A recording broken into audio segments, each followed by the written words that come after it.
Le moteur de ma Honda Civic de 2003 toussa une dernière fois avant de s'éteindre sur le parking du dîner ouvert 24H24, où je travaillais en double poste depuis 3 mois. Mes mains tremblaient alors que je coupais le contact non pas à cause de l'air froid de novembre qui s'infiltrait par la vitre fissurée, mais à cause du poids écrasant de ma réalité. Ce tas de ferraille rouillée n'était pas juste mon moyen de transport, c'était mon foyer. Je tirai la fine couverture jusqu'à mon menton et tentai d'ignorer les regards jugeants des clients de nuit du dîner. Demain, c'était Thanksgiving, et je savais que je devrais faire face à ma famille. Cette pensée me nouait l'estomac bien plus que le goût du café rassis sur lequel je survivais. Marcus, chéri, tu ne peux pas continuer à vivre comme ça, m'avait dit ma sœur Rachel la semaine précédente, sa voix dégoulinant de cette familiarité mêlant pitié et supériorité. Dormir dans ta voiture? Quelle honte! Que vont penser les gens? Que vont penser les gens? Ces mots résonnaient dans mon esprit alors que j'ajustais l'oreiller de fortune que j'avais fabriqué avec ma seule chemise propre. Il ne s'agissait pas de mon bien-être mais de l'image que ma situation renvoyait sur le nom de notre famille.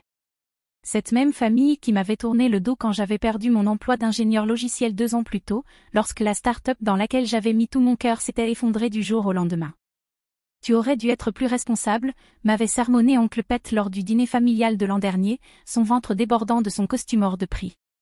Tu aurais dû avoir un plan de secours. Tu aurais dû économiser davantage. Facile à dire pour un homme qui avait hérité de l'entreprise de construction de son père et qui n'avait jamais connu un seul jour d'incertitude réelle. Mais la honte est un puissant moteur, et j'avais canalisé la mienne vers quelque chose de productif.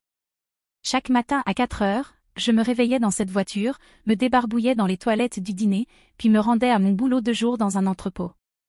Chaque soir, je retournais au dîner pour mon service de nuit, servant du café aux insomniaques et aux chauffeurs de taxi. Et dans chaque instant libre, je codais. L'application que je développais n'était pas glamour, un simple système de gestion d'inventaire pour petites entreprises. Mais elle était à moi, construite avec la désespérance de quelqu'un qui n'avait plus rien à perdre.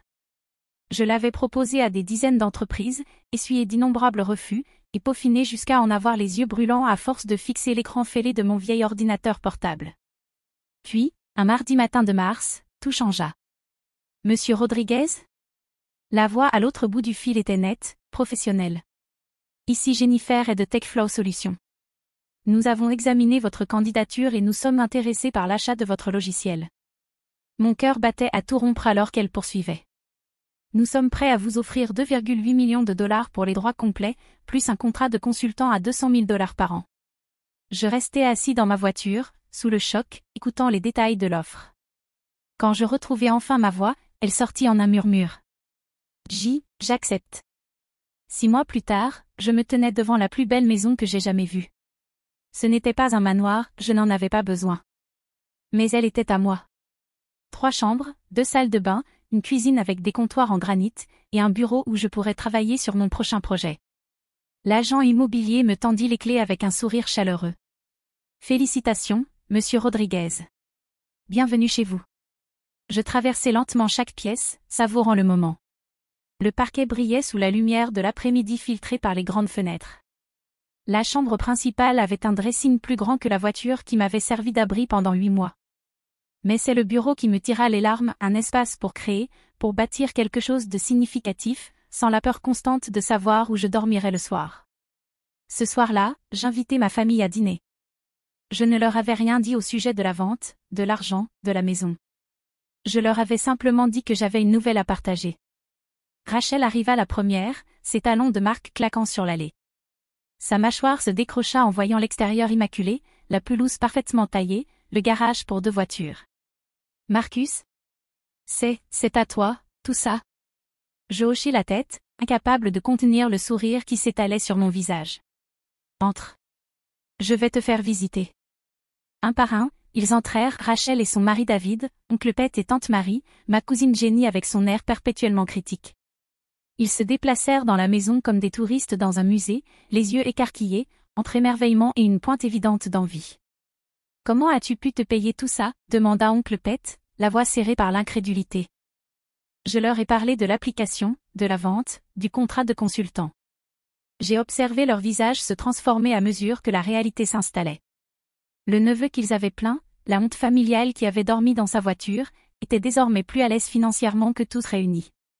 C'est incroyable, Marcus, s'extasia Rachel, son ton condescendant d'avant remplacé par un enthousiasme qui sonnait creux. Tu sais, David et moi avons quelques soucis avec notre appartement. Le loyer ne cesse d'augmenter, et avec la petite Emma qui entre à l'école. Elle laissa sa phrase en suspens, mais son intention était claire. Oncle Pet se racla la gorge. Tu sais, cette maison est quand même grande pour une seule personne. La famille devrait rester unie. Tante Marie acquiesça vivement. Oh oui, je pourrais t'aider à cuisiner et à faire le ménage. Ce serait comme au bon vieux temps. Comme au bon vieux temps. L'ironie ne m'échappa pas. Où était cet esprit de famille quand je me lavais les cheveux dans les toilettes de station-service? Où était cette solidarité quand je survivais grâce au menu à $1 et à la gentillesse de cuisinier qui me donnait des viennoiseries de la veille? Waouh, c'est parfait, s'exclama Rachel, sa voix atteignant une tonalité si aiguë qu'elle me fit grincer des dents. On emménage avec toi maintenant. Emma adorerait avoir sa propre chambre, et David pourrait enfin avoir le bureau dont il rêve. Le ton de sa voix était stupéfiant. Ce n'était pas une demande, ni même une suggestion, c'était une déclaration. Comme si mon succès était un bien commun, comme s'ils avaient un droit naturel sur les fruits de mon travail simplement parce que nous partagions le même ADN. Je regardais leurs visages pleins d'attente, la manière dont ils avaient déjà commencé à se répartir mentalement l'espace. Oncle Pet examinait le meuble TV, probablement en train de calculer comment son fauteuil immense pourrait s'y loger. Tante Marie scrutait la cuisine, sans doute déjà en train de planifier son coup d'état sur mes repas. Quelque chose de froid et tranchant se cristallisa en moi. Ce n'était pas une famille, c'était de l'opportunisme déguisé en lien du sang. Je souris, une expression qui me paraissait presque étrangère. Vous savez quoi? Je crois que j'ai besoin d'un peu de temps pour digérer tout ça. Pourquoi ne rentrez-vous pas chez vous, et on en reparle demain? Bien sûr, ils protestèrent. La voix de Rachel monta dans les aigus alors qu'elle insistait pour qu'ils commencent à déménager leurs affaires dès le week-end. Oncle Pet discourait sur les obligations familiales et la prospérité partagée. Mais moi, j'étais déjà en train de marcher vers la porte d'entrée, la main sur la poignée. Vraiment, je vous remercie d'être venu. Je vous appellerai bientôt.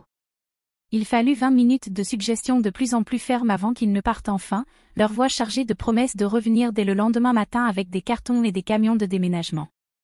Je les observais à travers la fenêtre, alors que leur voiture disparaissait au bout de la rue, le cœur battant entre colère et un étrange soulagement. Puis je fis quelque chose que je n'aurais jamais cru avoir le courage de faire. Je fis le tour de la maison, méthodiquement, vérifiant chaque verrou de chaque porte et chaque fenêtre. J'activai le système de sécurité que j'avais fait installer la semaine précédente. Je tirai les rideaux. Puis je m'assis dans mon bureau, entouré du silence de mon propre espace, et j'éclatai de rire. D'abord un petit ricanement, puis un éclat plus profond, libérateur. Je riais de l'absurdité de tout ça, de leur audace sans vergogne, de leur incapacité totale à voir l'ironie de leur comportement. Je riais jusqu'à en avoir mal au ventre, jusqu'à ce que des larmes coulent sur mes joues, jusqu'à sentir en moi se briser quelque chose qui était resté trop longtemps enfermé. Le premier appel arriva à 7 heures le lendemain matin. Marcus, chéri, je suis dehors avec le camion de déménagement, mais ta porte a l'air verrouillée? La voix de Rachel était tendue, pleine d'incompréhension. Je laissai l'appel aller sur la messagerie. Le deuxième appel vint de David, 20 minutes plus tard. Et, mec, on est tous là dehors, mais on ne peut pas entrer. Tout va bien? Supprimé. La voix d'oncle Pet était tendue, à peine maîtrisée, au troisième appel. Marcus, c'est ridicule. Nous sommes de la famille. Ouvre la porte. À midi, mon téléphone affichait 50 appels manqués. 50 tentatives de franchir la forteresse que j'avais construite, pas seulement avec des serrures et des systèmes d'alarme, mais avec la détermination d'acier de quelqu'un qui avait appris la différence entre la solitude et l'isolement. Je m'étais installé dans mon bureau, travaillant sur mon prochain projet, une application de gestion de budget destinée aux personnes sortant de l'itinérance. L'ironie ne m'échappait pas dehors, j'entendais parfois une portière claquer, des bribes étouffées de disputes familiales sur mon allée. Mais à l'intérieur, il y avait la paix. Vers 14 heures, la sonnette retentit sans arrêt pendant 5 bonnes minutes. Puis vinrent les coups frappés à la porte. Marcus. La voix de Rachel était rauque maintenant, dénuée de toute douceur. C'est puéril. Nous sommes ta famille. Je mis mon casque anti-bruit et repris mon codage. Le siège dura 3 jours. 3 jours d'appels manqués, de messages vocaux en colère, et de membres de ma famille faisant des tours de garde sur ma pelouse, comme une étrange manifestation. Oncle Pet laissa un message décousu sur l'ingratitude et les valeurs familiales. Tante Marie me traita d'égoïste. Ma cousine Jenny m'accusa d'être mentalement instable. Mais le message qui me brisa le cœur venait de ma nièce Emma, 8 ans, manifestement dirigée par sa mère. Tonton Marcus, maman dit que tu ne nous aimes plus. Pourquoi tu ne veux pas qu'on vive dans ta grande maison? Le 4e jour, les appels cessèrent. Le 5e jour, Rachel envoya un texto. Très bien. Si c'est comme ça que tu veux traiter ta famille, ne compte pas sur nous quand tu auras besoin de quelque chose. Je restai longtemps à fixer ce message, pensant à toutes les fois où j'avais eu besoin d'eux au cours des 2 dernières années. Quand j'avais perdu mon emploi, et qu'ils m'avaient fait la leçon sur la responsabilité. Quand j'avais été expulsée, et qu'ils m'avaient offert des critiques au lieu d'un canapé. Quand je dormais dans ma voiture, et qu'ils parlaient de honte au lieu d'offrir un abri. Je répondis simplement. Je ne compterai pas sur vous. Les mois qui suivirent furent empreints d'une paix que je n'avais jamais connue. Je me plongeai dans mon travail, développant des applications pour aider des personnes vivant des situations que je comprenais profondément. Je fis des dons anonymes à des refuges pour sans-abri et à des programmes de formation professionnelle. Je me fis de nouveaux amis, de vrais amis qui connaissaient mon histoire et respectaient mon parcours, pas mon compte en banque. Je renouai aussi avec de vieux amis qui m'avaient contacté après la diffusion de la nouvelle de mon succès dans les réseaux professionnels. Contrairement à ma famille, ils étaient sincèrement heureux pour moi. Ils me posaient des questions sur mon expérience, mes luttes, mon évolution. Ils voyaient la personne que j'étais devenue, pas une opportunité à exploiter. 6 mois plus tard, un magazine tech publia un article sur les entrepreneurs à succès ayant surmonté l'adversité. L'article incluait une photo de moi dans mon bureau, entourée des récompenses et distinctions obtenues après mon ascension. Mais ce dont j'étais le plus fier n'était pas visible sur la photo, c'était la paix dans mon regard, la sérénité d'un homme qui avait appris à faire la différence entre solitude et isolement, entre famille et opportunisme. Le lendemain de la publication de l'article, mon téléphone sonna. Le nom de Rachel s'afficha à l'écran. Pendant un instant, j'hésitais à répondre. Mais la curiosité l'emporta. Marcus? Sa voix avait changé, plus petite, incertaine. J'ai vu l'article. Je voulais m'excuser. Je l'écoutais bredouiller une tentative d'explication de leur comportement, une justification qui sonnait creux, même dans sa propre bouche. Elle parla de famille, de malentendus, de seconde chance. Je sais qu'on a mal géré les choses, dit-elle finalement. Mais on est toujours une famille. Ça devrait bien vouloir dire quelque chose. Je regardais autour de moi, dans ce bureau que j'avais construit à partir de rien, vers ce futur que je créais ligne de code après ligne de code. Je pensais aux mois passés dans ma voiture, à la honte qu'il m'avait fait ressentir, aux 50 appels manqués lorsqu'il voulait quelque chose de moi. Rachel, dis-je calmement, la famille, ce n'est pas une question d'ADN. C'est être présent quand quelqu'un a besoin de toi, pas quand toi tu as besoin de quelque chose de lui. Mais je ne suis plus en colère, poursuivis-je. Je suis reconnaissant. Vous m'avez appris une chose précieuse, la différence entre être seul et être solitaire.